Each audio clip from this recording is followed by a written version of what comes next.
முகமெல்லாம் ஒளிபட்டு ஜெகமெல்லாம் விலை உச்சு ஒளிபட்டு சிறுகாதின் கொப்பனலகா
சரஸ்வதி அருள் புரி உன்னுடைய பிறவி பாட உன்னுடைய பிறவி பாட தாய உள்ளத்திலே அருள் புரி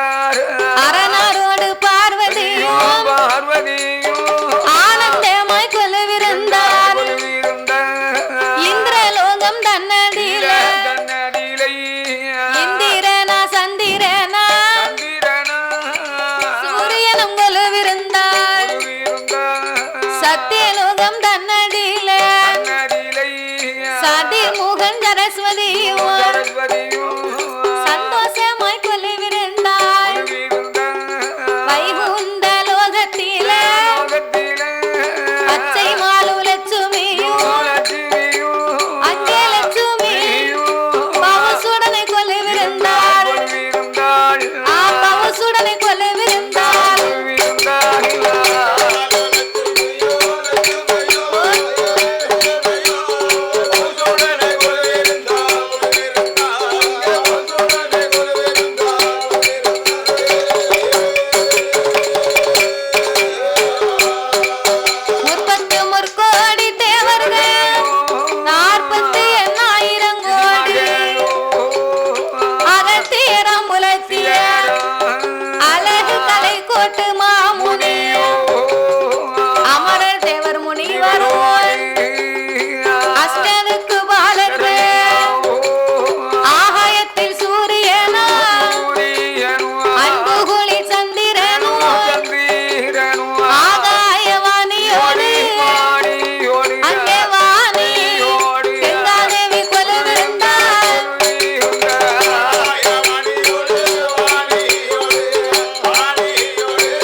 காலாங்கலன் காமாதை கண்ணன் கண்கண்ணன் திருநீகன் திகம்பரன் திரிசூலன் தில்லையம்பலம் திருநீல கண்டனாகிய சிவபெருமானோடு யானை தோல் போர்வையும் புலித்தோல் ஆசனங்களோடு சக்தியோடு ஆண்டவன் கையிலே கொலுவிருந்து வருகின்றார். அப்படி கொலுவிருக்கும் இறைவனாகிய சிவபெருமான் 714 உலகத்தையும் இறைவன் படைத்து 224 புவனங்களையும் ஆண்டவன் படைத்தார்.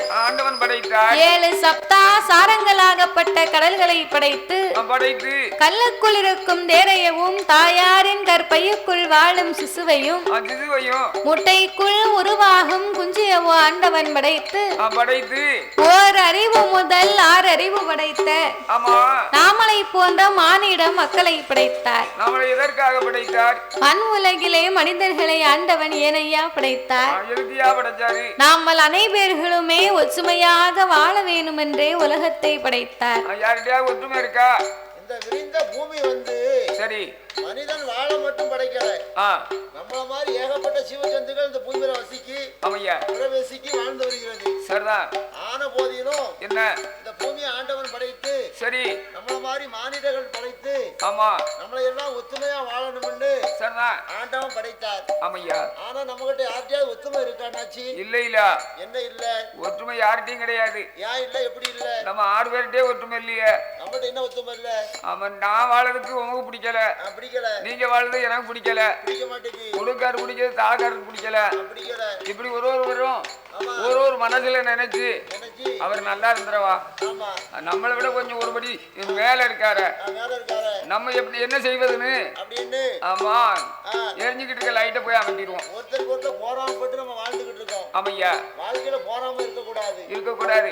போட்டி இருக்கலாம் கண்டிப்பா. எப்படி இருக்கணும்? போட்டி வந்து ஜாயிண்ட்கார மாப்பிள்ள வந்து சரி 4 ஏக்கர் ஒரு இடம் வாங்கிட்டாருன்னா ஆமா நம்ம மாப்பிள்ளையே 4 ஏக்கர் இடம் வாங்கிட்டாரு சரிதானே, நம்ம 5 ஏக்கர் இடம் வாங்கணும் அப்படின்னு நினைக்கணும். அப்படின்னு போட்டி போட்டு வாழலாம். ஆமையா. ஆனா 4 ஏக்கர் இடம் வாங்கிட்டானு சண்டாள பாவி அப்படின்னு எப்ப வச்சுட்டு போவான் அப்படின்னு பொறாமப்படக்கூடாது.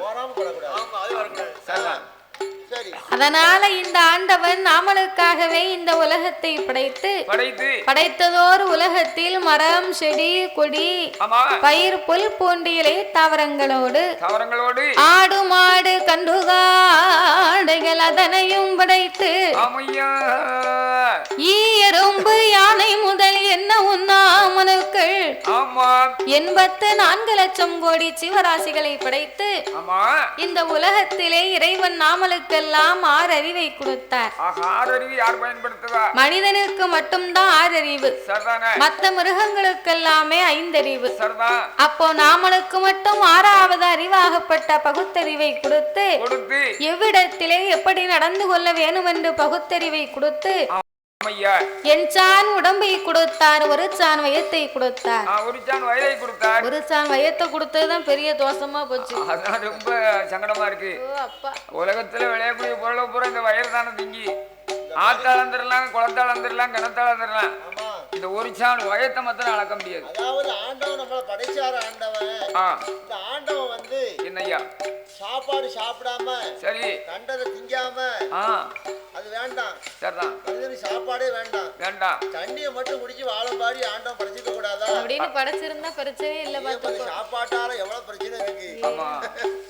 தண்ணி மட்டும் குடிச்சோம்னா உடம்புல அசுத்தம் இருக்காது, நீட்டா இருக்கலாம். ஆமையா. இந்த சாப்பாடுங்கிறத உன்னை கொடுத்து கண்டது கழுதையெல்லாம் பிறக்கி தின்னு அடி அப்போ ஒருத்த மேலேயும் வருது நாட்டத்தை பார்த்தேன். அதான கேட்டேன். அது காரணம் என்ன? என்ன காரணம்? அளவு இல்லாம சாப்பாடு சாப்பிட்டு சரி கண்டதெல்லாம் பிறக்கி திங்கிறதுனாலதான். ஆமா. அப்படி மேல ஒரு கட்டணத்தை அடிக்கி. சரிதான். தண்ணியை மட்டும் பச்சை தண்ணியை மட்டும் மனுஷன் குடிச்சு வாழுத மாதிரி இருந்துச்சுன்னா இவ்வளவு இடைஞ்சல் தேவையில்லை, வேண்டாம். ஆன போதிலும் என்னையா பச்சை தண்ணியில வந்து அவளை சத்து கிடையாது இல்லையோ. ஆகாரம் சாப்பிட்டா தான். ஆமா. அதாவது என்ன மனுஷனுடைய வாழ்க்கையில வந்து என்னையா இனப்பெருக்கம் போக்குவரத்து அனைத்து நடக்கும். அதுலதான் அந்த சத்து பூரா அடங்கி இருக்கு. சரிதான். தண்ணியில அந்த சத்து கிடையாது. இல்ல இல்ல இல்ல. ஆண்டவன் நினைச்சா அந்த தண்ணியில சத்தை கொடுத்துருக்கலாம். ஆண்டவன் நினைச்சா படைச்சிருக்கலாம். அவருக்கு ஒரு பொழுதுபோக்கு. ஆனா ஆண்டவன் படைக்கிற வந்து எதுவும் தப்பாது. ஆமையா. அவர் கரெக்டா தான் படைச்சிருப்பாரு. சரிதான். இருக்கட்டும். அதனால இந்த இறைவனாகிய பகவான் சரி என்சான் உடம்பை கொடுத்தார், ஒரு சான் வயத்தை கொடுத்தார்.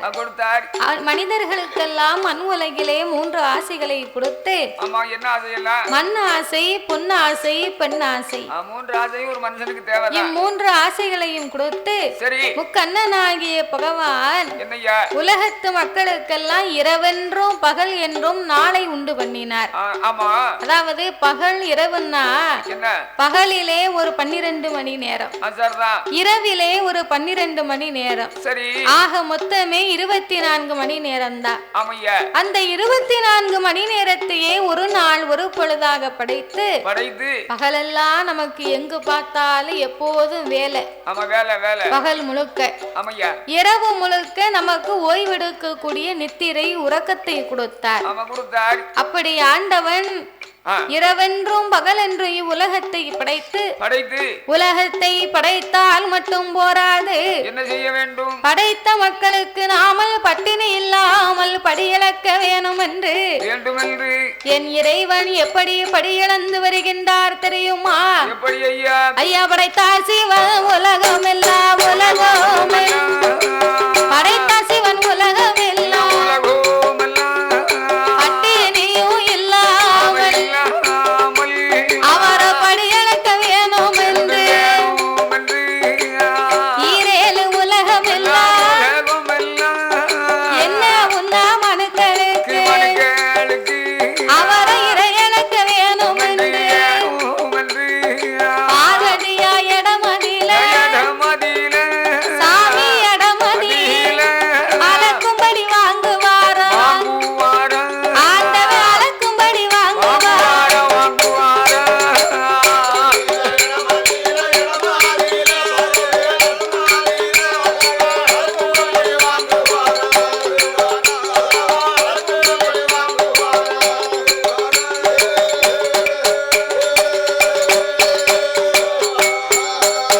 அவர் நாளி நல்ல தினை எடுத்து இந்த நாடு எங்கும்படி இறந்தார். அவர உரிய நல்ல தினை எடுத்து அவர் உலகமெல்லாம் படி இழந்தார். மறக்க தினை எடு இந்த மாநிலமும் படி இறந்தார். ஆளாக்கி தினை எடுத்து ஆண்டவன் பகவான் இந்த அகிலம் எல்லாம் படியளந்தார். படியளந்த பகவான் பகவானோ கைலாசம் வாராரே வாராரே.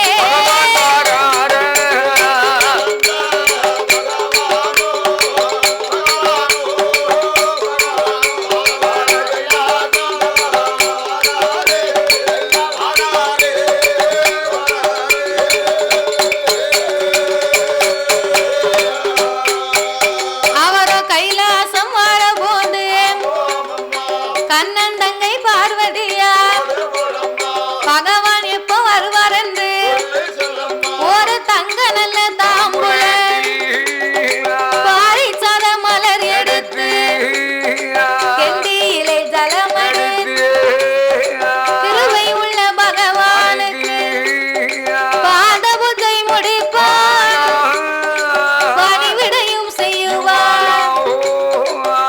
படியிழந்து வந்த ஆண்டவனுக்கு பார்வதி பாத பூஜை முடித்தால் அவள் பணிவிடைகளை செய்தார். களைத்து வருவார் என்று களைப்பாரி கொடுத்து இளைத்து வருவார் என்று இளைப்பாரி கொடுத்த பார்வதி படியிழந்த ஆண்டவனுக்கு பாலும் பலமும் கொடுத்தாளாம் அந்த பார்வதா தேவி. அவெல்லாம் பொண்டாட்டியா? ஏன் உன் வீட்டுக்காரம்மா உனக்கு பிடிக்கலையா? என்னமோ தெரியல, வர வர பிடிக்க மாட்டோம். ஏன் பிடிக்க மாட்டேங்குது? வயசாவதுல வயசாயிட்டுல பிடிக்காது. உனக்கு அவளை பிடிக்கணும்னு இல்ல, எங்க ஆட்சிக்கு ஒன்னைய பிடிக்கல. பசியோட இருக்கவனுக்கு வந்து சரி சாப்பாடு கண்டா ஆகுற அலைவான். சரிதானே? அவனுக்கு பசி ஆடிட்டுனா அந்த சாப்பாட்டு மேல விருப்பம் இருக்காது. வயசு வந்து உனக்கு 85 வயசு ஆயிட்டு ஆவட்டுமே, உனக்கு இன்னும் என்னமே ஒரு தேட்டமும் கிடையாது. இல்ல எங்க அக்கா மேல உனக்கு வெறுப்பு. அதேதான். சரி, அவ சோறு பொங்க ஆள் இல்லாம 4 நாளைக்கு போனான்னா நல்லா பிடிக்கும். நான் நல்ல கடையில் போய் பிரியாணியா சாப்பிடுவேன், நல்லா சாப்பிடு, இல்ல பரோட்டா சாப்பிடுவேன். அப்ப இந்த பார்வதி படியிழந்த ஆண்டவனாகிய பகவானுக்கு சரி பாத பூஜை முடித்து அவள் பணிவிடைகளை செய்தார். ஆமையா களைத்து வருவார் என்று களைப்பாரி கொடுத்து இளைத்து வருவார் என்று இளைப்பாரி கொடுத்து அங்கே களைப்பாரி இளைப்பாரி இளைப்பாரி கையில கொலைவிருந்தார் கொலைவிருந்தார்.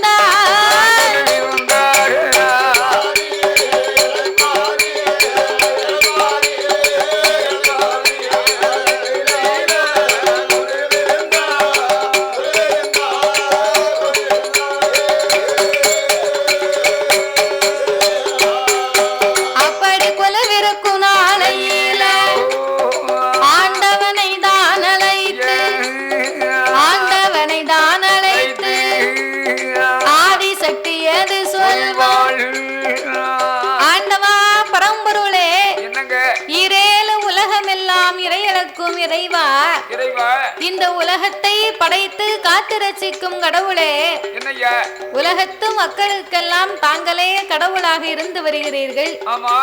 அப்பேற்பட்ட சிவபெருமான் காலையிலேயும் மாலையிலேயும் எனக்கு தெரியாமலே யாரோ இரு பேர்களை வணங்கி வருகின்றீர்கள்.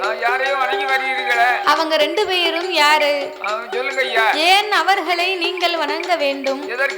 பார்வதி, படைத்ததோரு உலகத்து மக்களுக்கெல்லாம் சிவபெருமான் கடவுளாக இருப்பது மட்டுமல்லாமல் 10 பொருளுக்கும் அர்த்தமாகவே நான் பாதுகாத்து வருகிறேன் அம்மா. 10 பொருளுக்கும் அர்த்தம் என்று சொன்னா என்ன தெரியுமா? ஒன்றோ ஒன்றாண்டி சிவ உடைய வேணும் நன்னாண்டு தாயே, ஒன்றோ ஒன்றாண்டி சிவ உடைய வேணும் நன்னாண்டு எம்மா இரண்டும் இரண்டாண்டி சிவ ஈஸ்வரனும் தாயே, மூணாண்டி முக்கண்ணனும் எம்மா நாலாண்டி 4 வேதங்களும் தாயே, 5 நல்ல 5 பஞ்சபூதங்களும் நான்காண்டு 5 பஞ்சபூதங்களும் நான்காண்டு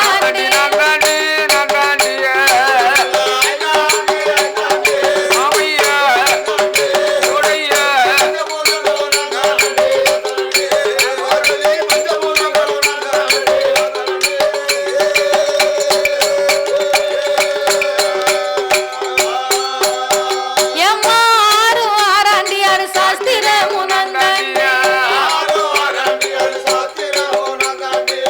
7 சமுத்திரமும் நான்காண்டு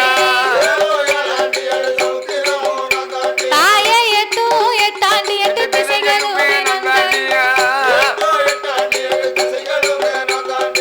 9 ஆண்டு நவக்கிரகமும் நான்காண்டு 10 நல்ல 10 பத்தாண்டு படியழக்கு நான் தாண்டி ஓ பகவானு நான் தாண்டி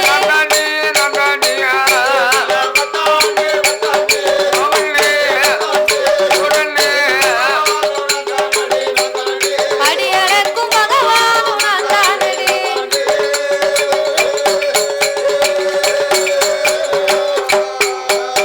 நானும் அசைந்தால் அசையும் அம்மா அகில இந்த உலகமெல்லாம் நான் அகண்ட நகலும் அம்மா நான் படைத்த உலகமெல்லாம் ஆடி எழியம்மா பார்வதி இரவும் நான் தான் மகளும் நான் இருளும் நான் தான் ஒளியும் நான் அம்மா பார்வதி நான் அசைந்தால் அசையும் அகில இந்த உலகமெல்லாம் நான் அகண்டால் நகலும் நான் படைத்த உலகம் பார்வதி இரவும் நான் தான் பகலும் நான் தான் இருளும் நான் தான் ஒளியும் நான் தான் பார்வதி 7 உலக உலகத்திலேயும் இறைவன் நான் இல்லையானால் எதுவும் இல்லை.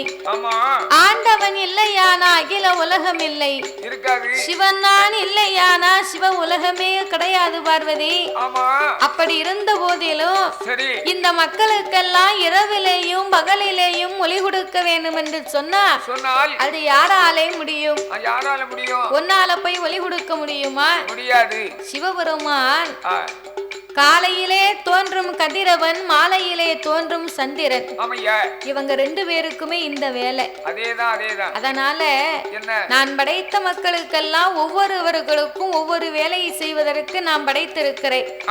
பூமி வாரம் சுமக்கிறோம்னா பூமாதேவி, கங்காதேவினா தண்ணீருக்கு சொந்தக்காரி. ஆமா. அதனால இப்படி ஒவ்வொருவரும் ஒவ்வொரு வேலையை உலக மக்களுக்கு செய்து வருகிறார்கள்.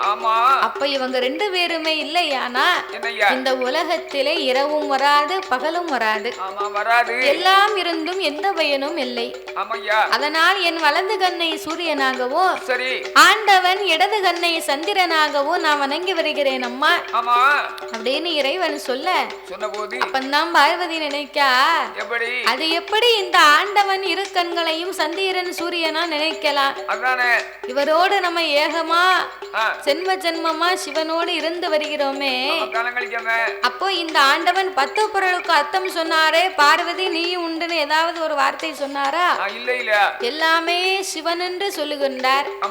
அப்ப இந்த ஆண்டவன் கண்ணை பொத்தி சூரியன் வாராரா சந்திரன் வாராரான்னு இன்னைக்கு பார்க்கணும் என்று பார்வதா தேவி ஆண்டவனுக்கு தெரியாமல் பின்னால வந்து அவ இருகரத்தை எடுப்பார், அவ இருகரத்தை எடுப்பார், இசங்கண்ணை பொத்துவார், பகவான் கண்ணை பொத்தும் போல் உலகம் இருளாய், சிவனாகண்ணை பொத்தும் போல் ஏ சிவ உலகம் இருளாய், கடவுள் கண்ணை பொத்தும் போல் அந்த கடவுள் கண்ணை பொத்தும் போல் ஐயா கலி உலகம் இருளாய்.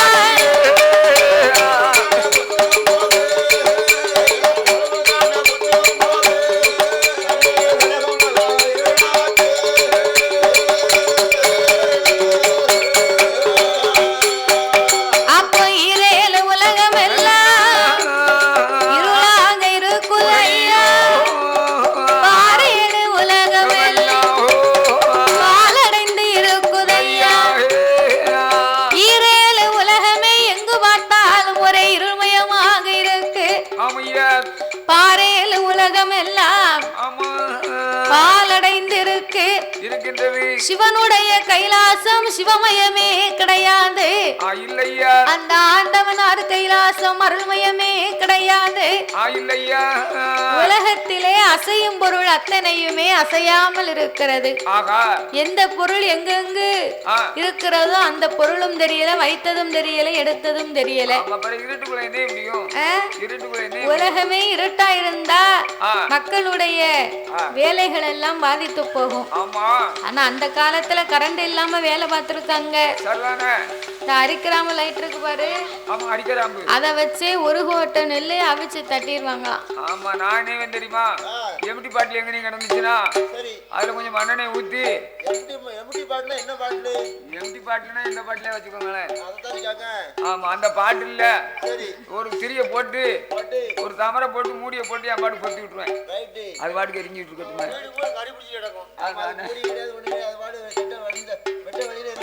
அதேதான் அதேதான் அந்த மாதிரி எரியும். வெளிச்சம் பளிச்சுன்னு இருக்கும்.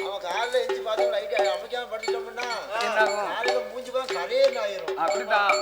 சரி, அந்த விளக்கு பொருத்தி வச்ச அப்புறம் அப்படித்தானே எரியும். மண்ணெண்ணெய் ஊத்தி வச்சா அது ஒண்ணும் செய்யாது. அந்த விளக்க பொருத்தி வச்சு சிம்னியை மேல போட்டு மூடி நைட்டு தூங்கும் போது லேசா குறைச்சி வச்சு சரி தூங்கி இருந்தா ஒன்னும் பிரச்சனை இருக்காது. அதுக்கு அரி பிடிச்சா அந்த சிமிலில பிடிக்கும். ஆமா, மினுக்கு மினுக்குன்னு எரியும். நம்ம பாட்டில போட்டு மண்ணெண்ணை ஊத்தி கொடுத்தோம்னா ஒரு வீடே கரியாத்தான் இருக்கும். ஆனா வெள்ளை அடிச்சுக்க வேண்டியதானே. அதுக்காண்டி 50 ரூபா 100 ரூபா கொடுத்து எவன் போய் அடிக்கிறாங்க. இதுல ஏதாவது செலவு இல்லாம பாத்துட்டு போறதுக்கு அப்பமே அவ்வளவு ரூபாயா? அப்பமே அவ்வளவு ரூபாயா? என்னத்துக்கு அடிக்கிறாம்பா? அடிக்கிறாம்பு 2 ரூபா 1.5 ரூபாய்க்கு வித்துச்சு. கூட வாங்க முடியாமலும் இருக்காங்க ஆட்கள். அதேதான் அந்த காலத்துல அவளுக்கு கொளுத்தி வச்சிருக்காரு. ஆமா அந்த காலத்துல வயக்காட்டுக்கு போனாங்கன்னு சொன்னா சரி பேட்டரி லைட் எல்லாம் கிடையாது. பேட்டரி கிடையாது. அதாவது ஆலங்குளம் சிமிலின்னு லைட் உண்டு. லைட் உண்டு. ஆமா ஆலங்குளம் லைட்டை கொண்டு போய் தான் இருட்டுக்குள்ள கரண்ட் இல்லாத நேரத்தில் தண்ணி பாய்ச்சிருக்காங்க. அதுக்கப்புறம் தான் பேட்டரி லைட் வந்துச்சு. ஆமா இப்ப விதவிதமா வந்துருச்சு லைட்டு.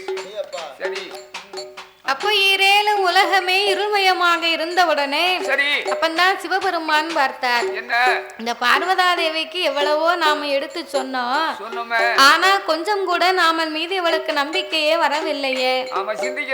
அதனால இந்த பார்வதிக்கு நம்ம இன்னும் யார் என்று இவளுக்கு தெரியப்படுத்தணும். நாமுடைய கண்ணை மறைத்ததனாலே உலக மக்களுக்கும் சேதம் வந்து விட்டது. நாமல் இவர்களுக்கும் ஒளி கொடுக்க வேணும் என்று நமக்கு இருக்கும் 2 கண்கள் மட்டும் தானே இவளுக்கு தெரியும். சிவபெருமானுக்கு 3வது கண் நெற்றிக்கண் ஒண்ணு உண்டு.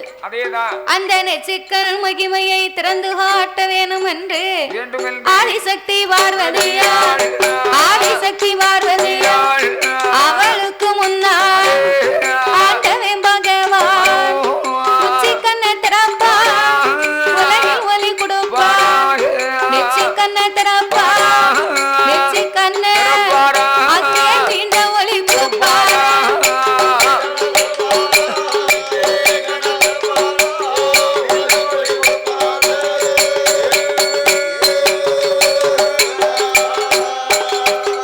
அங்கே உச்சி கண்ணை திறந்த போது உலகம் எல்லாம் ஒளியா நெற்றிக்கண்ணை திறந்த போது நீண்ட ஒளியாகுதை. ஆண்டவன் அங்காரம் கொண்டு தன் உச்சி கண்ணை திறந்த மகிமையினாலே உச்சி கண்ணிலே இருந்த அக்கினி பொறிகள் பறந்து அதிலே இருந்து அங்கார ஓங்கார ரூபங்களை கொண்டு காளியனுடைய அம்சத்திலே வீர சுரூபத்தோடு ஒரு அழகான பெண் வந்து பிறந்தார். ஆண்டவன் அப்பெண்ணை வரவழைத்து நீ ஆட வேண்டாம் பாட வேண்டாம் ஆட வேண்டாம் பாட வேண்டாம் ஆதாளி போட வேண்டாம் உச்சி கண்ணில் பிறந்ததால் உச்சி கண்ணில் தாய உச்சி நிமாயம்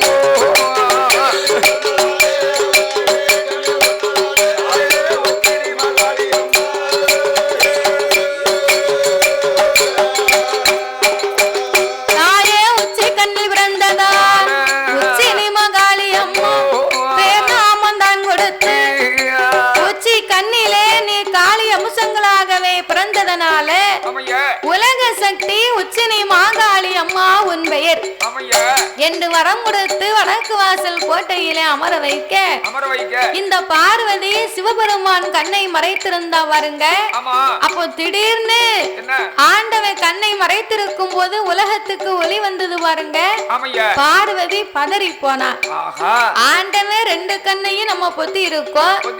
அப்ப இந்த 3வது ஒளி எங்கிருந்து வருது அப்படின்னு சிவனுக்கு முன்னால வந்து பார்க்க உச்சி கண் திறந்த அக்கினி பொறி பறந்து கொண்டிருக்கிறது. எவ்வளவு பெரிய காரியமானாலும் பெண்கள் இடத்துல யார் இடத்தையும் சொல்லக்கூடாது.